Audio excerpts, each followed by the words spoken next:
Assalamualaikum warahmatullahi wabarakatuh.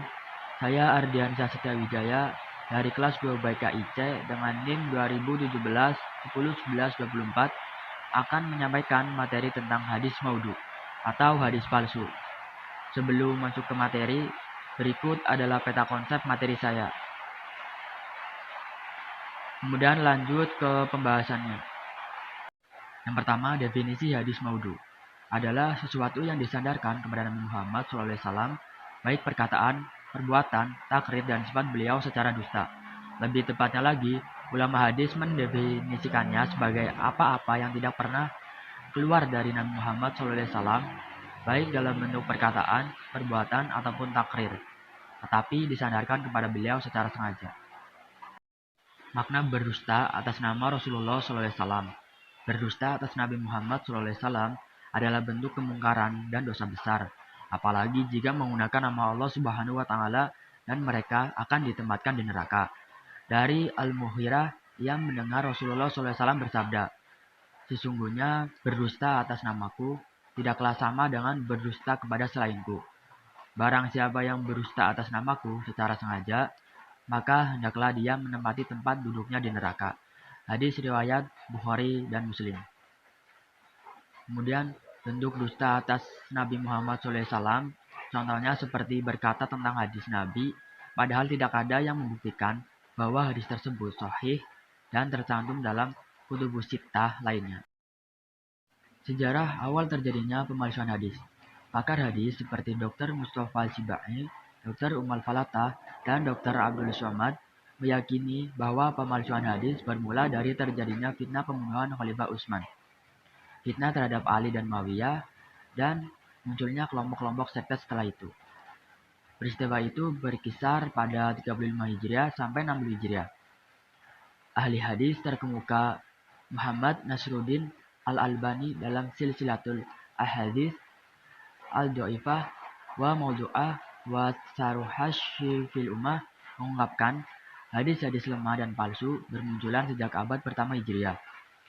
Salah satu di antara sederetan musibah atau fitnah besar yang pernah menimpa umat Islam sejak abad pertama Hijriah adalah tersebarnya hadis-hadis dhaif dan maudhu di kalangan umat, ujar Albani dalam mukadimah kitabnya.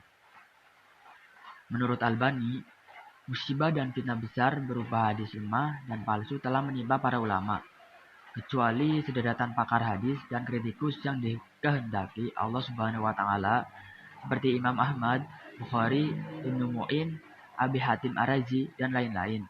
Ia berpendapat tersebarnya hadis lemah dan palsu di seluruh dunia Islam telah meninggalkan dampak yang luar biasa.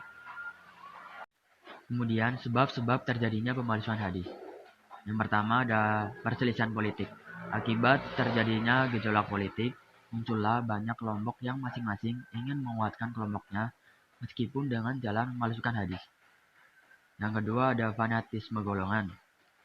Umat Islam pada masa sebagian Daulah Umayyah sangat menonjol fanatisme Arabnya sehingga orang-orang non-Arab merasa terisolasi dari pemerintahan. Maka di antara mereka ada yang ingin memantapkan posisinya dengan membuat hadis maudhu. Ketiga, ada tukang cerita. Ahli cerita atau ahli dongeng ingin menarik perhatian para pendengar dengan cara memasukkan hadis palsu ke dalam propagandanya. Selanjutnya, yang keempat, penjilat penguasa. Untuk mendapatkan penghargaan yang baik dari para pembesar, teristimewa dari para khalifah, maka beberapa ulama Syu membuat hadis palsu. Kemudian, perbedaan mazhab. Masalah khalifah ya, baik dalam fikih maupun teologi juga mendorong terbuatnya hadis maudhu yang dilakukan oleh sebagian pengikut mazhab yang fanatik dalam mazhabnya. Kemudian, kebodohan.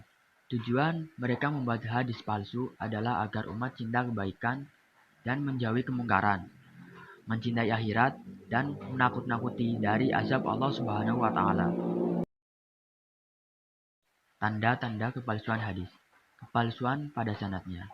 Terdapat indikasi yang menunjukkan bahwa seseorang periwayat adalah pembohong, Misalnya, periwayat mengaku menerima hadis dari seorang guru, padahal sebenarnya ia tidak pernah bertemu dengan guru tersebut, atau guru tersebut sudah meninggal sebelum ia lahir.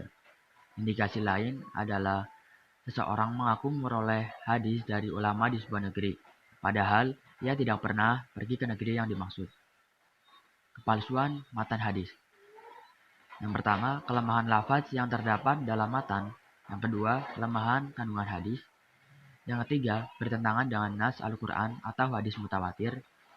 Yang keempat, hadis yang menggambarkan bahwa sahabat sepakat menyembunyikan ajaran Nabi. Yang kelima, hadis yang isinya bertentangan dengan bukti-bukti sejarah. Upaya para ulama menanggulangi hadis maudhu. Ada beberapa upaya yang dilakukan para ulama dalam menanggulangi hadis maudhu, dengan tujuan agar hadis tetap eksis, terpelihara, dan bersih dari pemalsuan tangan orang-orang kotor. Di antara usaha-usahanya adalah sebagai berikut. Yang pertama, memelihara sanad hadis.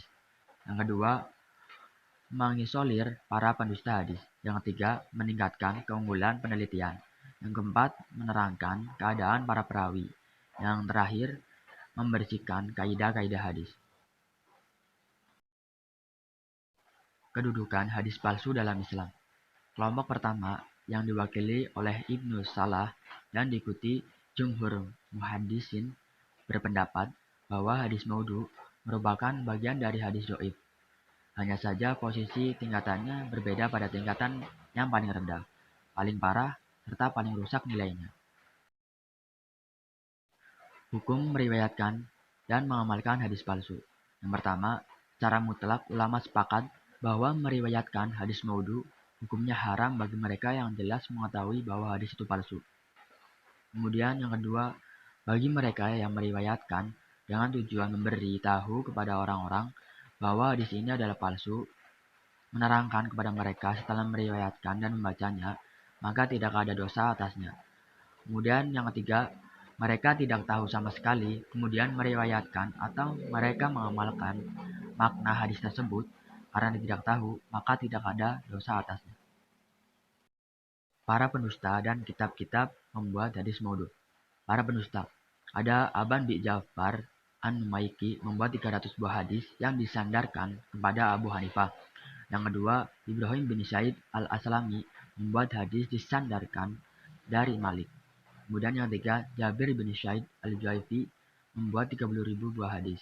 Yang keempat, Ahmad bin Abdullah Al-Juwaini juga membuat ribuan hadis untuk kepentingan kelompok Al-Karomiyah.